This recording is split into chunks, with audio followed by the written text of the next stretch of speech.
ખેડા જિલ્લામાં સાર્વત્રિક ભારે વરસાદના કારણે સમગ્ર પથકમાં જળબંબાકારની અતિ વિકટ પરિસ્થિતિ સર્જાઈ છે. ખાસ કરીને માતર, મહેમદાબાદ, વસો અને નડિયાદ તાલુકામાં મેઘરાજાએ રૌદ્ર સ્વરૂપ ધારણ કરતા ચારે તરફ પાણી જ પાણી જોવા મળી રહ્યું છે. ધોધમાર વરસાદના કારણે નીચાણવાળા વિસ્તારો અને મુખ્ય માર્ગો જળમગ્ન બની જતા લોકો ભારે મુશ્કેલીમાં મુકાયા છે. રાજકોટ જિલ્લાના ધોરાજી શહેર અને આસપાસના ગ્રામ્ય વિસ્તારોમાં 2 દિવસના વિરામ બાદ મધ્યરાત્રે ધોધમાર વરસાદ વરસ્યો હતો. ભારે વરસાદને કારણે ધોરાજી શહેરના અનેક મુખ્ય માર્ગો પર પાણી ભરાઈ ગયા હતા, જેનાથી વાહન ચાલકોને ભારે મુશ્કેલીનો સામનો કરવો પડ્યો હતો. શહેર ઉપરાંત ભૂતવદ, ફરીણી, તોરણિયા, ભોળા, નાની મારડ, મોટી મારડ તેમજ જામકંડોરણા રોડ સહિતના ગ્રામ્ય પથકોમાં પણ સારો વરસાદ નોંધાયો હતો. આ વરસાદથી ખેતરોમાં પાણીની આવક થતા વાવેતર કરેલા પાકને જીવનદાન મળ્યું છે, જેના કારણે ખેડૂતોમાં પણ ખુશીનો માહોલ જોવા મળી રહ્યો છે.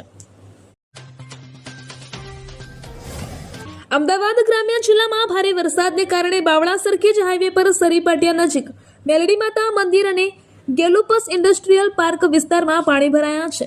આ વિસ્તારમાં અનેક લોકો ફસાયા હોવાની માહિતી મળતા બચાવ કામગીરી શરૂ કરવામાં આવી છે. બાવળા, કેરાણા, જીઆઈડીસી અને ચાંગોદર પોલીસની સંયુક્ત ટીમો દ્વારા સફળ રેસ્ક્યુ ઓપરેશન હાથ ધરવામાં આવી રહ્યું છે. સાણંદ ડિવિઝનના ડીવાયએસપી નીલમ ગોસ્વામીએ પણ ઘટના સ્થળે પહોંચીને કામગીરીનું નિરીક્ષણ કરી રહ્યા છે. ફસાયેલા લોકોને સુરક્ષિત સ્થળે ખસેડવામાં આવી રહ્યા છે.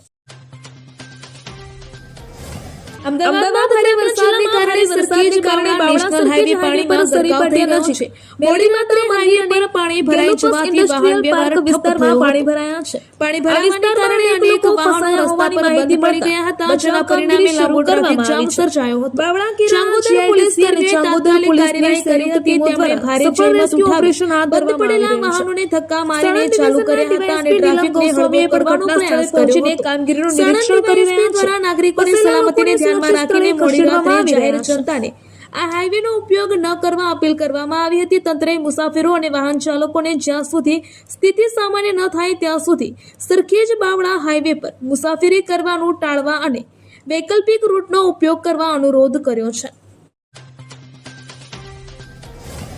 અમદાવાદ શહેરમાં ભારે વરસાદના પગલે ખાડીપુરની પરિસ્થિતિ વધુ વિકટ બની છે, જેના આકાશી દ્રશ્યો સામે આવતા જ પરિસ્થિતિની ગંભીરતા સ્પષ્ટ દેખાઈ રહી છે. વિસ્તારમાં પાણી ભરાઈને પર્વતગામ વિસ્તાર આખે આખો બેટમાં ફેરવાઈ ગયો છે અને ચારે તરફ માત્ર પાણી જ પાણી શરૂ કરવામાં આવી છે. સ્થાનિકો માટે મુશ્કેલી એ છે કે ચાંગોદર પોલીસની સંયુક્ત ટીમો દ્વારા સફળ રેસ્ક્યુ ઓપરેશન હાથ ધરવામાં આવી રહ્યું છે. મુખ્ય રોડ રસ્તાઓ પર ફરી વળ્યા છે, જેના કારણે સમગ્ર વિસ્તાર ઘટના સ્થળે પહોંચીને કામગીરીનું નિરીક્ષણ કરી રહ્યો છે.